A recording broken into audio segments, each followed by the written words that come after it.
Question number 187 इस video में हल करने वाले हैं हम। क्वेश्चन क्या है आपको पढ़ के बताता हूँ। क्वेश्चन है हमारा, जब एक संख्या 234 से विभाजित होती है तो शेषफल 36 बचता है, तो उस संख्या को 13 से विभाजित करने पर शेषफल क्या होगा, ये हमसे पूछा जा रहा है। देखो, इस तरह का क्वेश्चन जब भी आपको मिले कि किसी संख्या से विभाजित करने पर शेषफल हमारा ये बच रहा है, तो अब उस संख्या को हम 13 से विभाजित करेंगे तो कितना बचेगा ये पता करना है। तो अब कुछ नहीं, जो शेषफल बचा ना इसको 13 से विभाजित कर दो। 13 दूना 26 जो आया हमारा वही आपका करेक्ट आंसर होगा। ऑप्शन नंबर क्या है भाई, भाई हमारा ये ऑप्शन सी हमारा करेक्ट आंसर हो जाएगा। लेकिन बाई चांस, अब इतना शॉर्ट में हो गया, बाई चांस कोई क्वेश्चन आपको ऐसा मिल जाए जिसमें ये तरीका काम ना कर रहा हो, तो आप क्या बोलोगे कि आपने बताया था काम नहीं किया।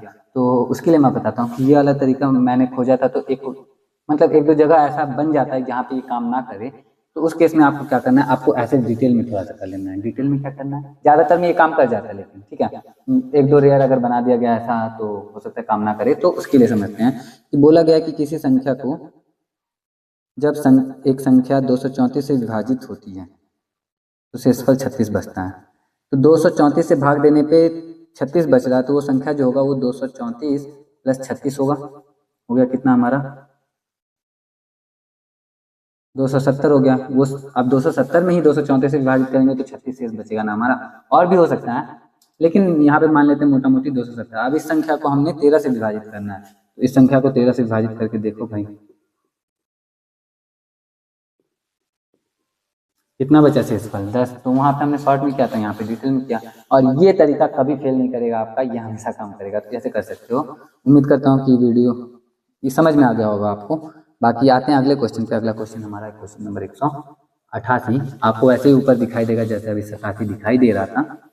88 में क्या है, हम पढ़ते हैं, जब किसी संख्या के 8 गुने में 4 जोड़ा जाता है तो प्राप्त परिणाम 3 अंकों की सबसे छोटी संख्या होती है। तो संख्या क्या है, तो किसी संख्या के 8 गुने में 4 जोड़ा जाता है, किसी संख्या के 8 गुने में 4 जोड़ा जाता है, तो किसी संख्या की जगह x लिया हमने, x के 8 गुना में 4 जोड़ा हमने, तो हमारा परिणाम जो आता है वो 3 अंकों की सबसे छोटी संख्या होती है। 3 अंकों की सबसे छोटी संख्या होती क्या है बाय द वे, वो होती है 100। यह 3 अंकों की हमारी सबसे छोटी संख्या।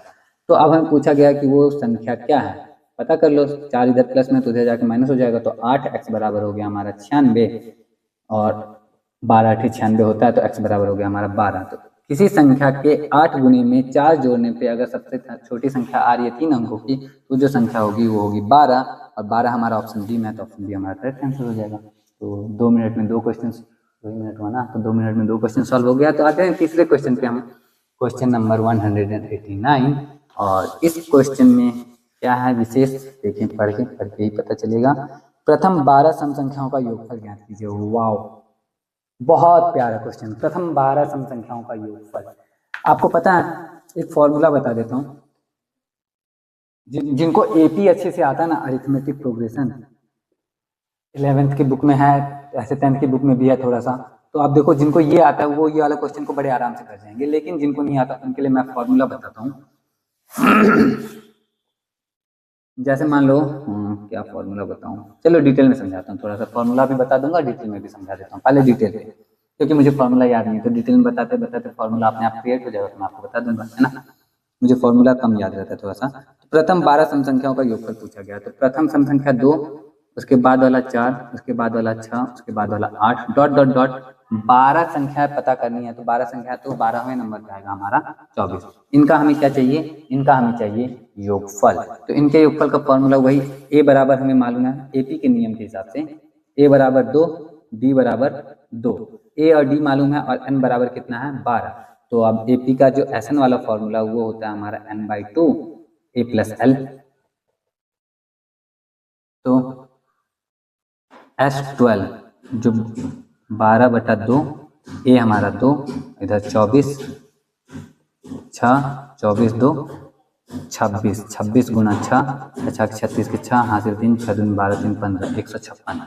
हमारा करेक्ट आंसर क्या आ जाएगा, 156। अब देखो करेक्ट आंसर 156 है कि नहीं है। 156 हमारे ऑप्शन ए में है, तो ऑप्शन ए हमारा करेक्ट आंसर हो जाएगा।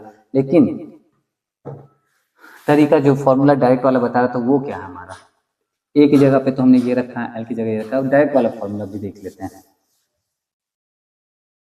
तो डायरेक्ट वाला जो फॉर्मूला है हमारा वो है n/2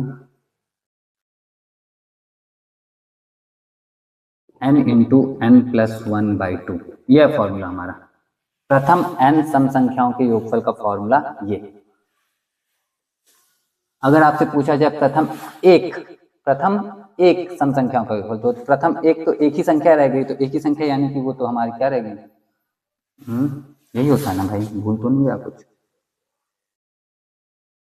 हाँ, प्रथम एक सम संख्या का योगफल क्या होगा, तो प्रथम एक में एक की n की जगह क्या रखेंगे, हम एक रख देंगे, तो 1 गुने 1 प्लस 1 बटा 2, तो ये हमारा आ गया 1 गुने 2 बटा 2, 2 से 2 कट गया, बचा 1। तो प्रथम एक सम संख्याओं का योगफल ये हमारा आया नहीं, ये तो गलत हो गया, मतलब कुछ और सूत्र होता है।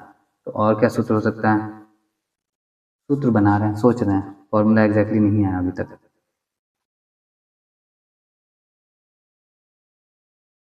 क्या था हमारा, A N by 2 A plus L, तो एन 12/2 हो गया, और ए प्लस एल यानी कि 2 प्लस 24 यानी कि 26।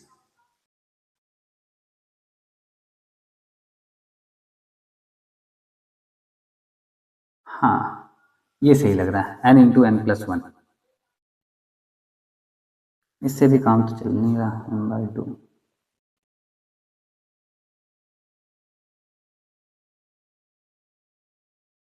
n तो है ही, n इंटू एन प्लस 1, ये फॉर्मूला होगा भाई। सॉरी थोड़ा सा करेक्ट कर रहा हूँ खुद को, अब देख लो, थोड़ा सा ऑनेस्टी भी दिखा रहा हूँ कि वीडियो को ट्रिम बिना की बता रहा हूँ, देख लो, समझ लो कि प्रथम n प्राकृतिक संख्याओं का जो योगफल का फॉर्मूला होगा वो ये होना चाहिए। अब हम यहाँ पे देख लेते हैं सच में ये काम करता है कि नहीं करता है।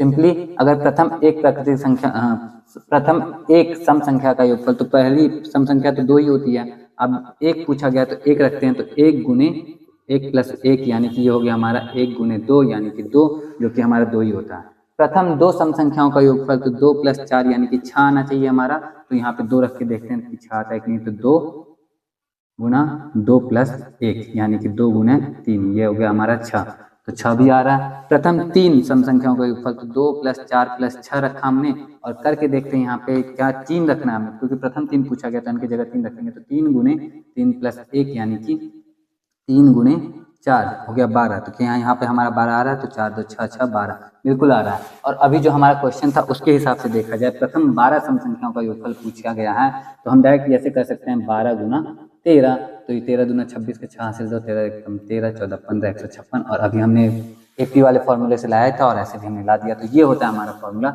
आप इसको याद रख सकते हो तो रख लेना, नहीं तो मैंने कैसे यूज किया देखा ही आपने, एपी वाला लगाया, फॉर्मूला याद नहीं रहता तो खुद से क्रिएट भी कर सकते हैं, प्रैक्टिस इतनी ज़्यादा हो जाती है कभी कभी करते करते, तो देख लो आप लोग अपने हिसाब से, अपनी सुविधा के हिसाब से।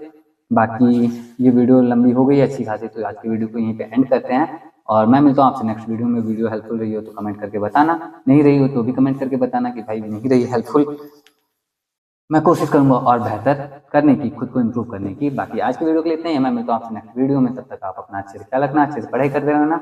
जय हिंद।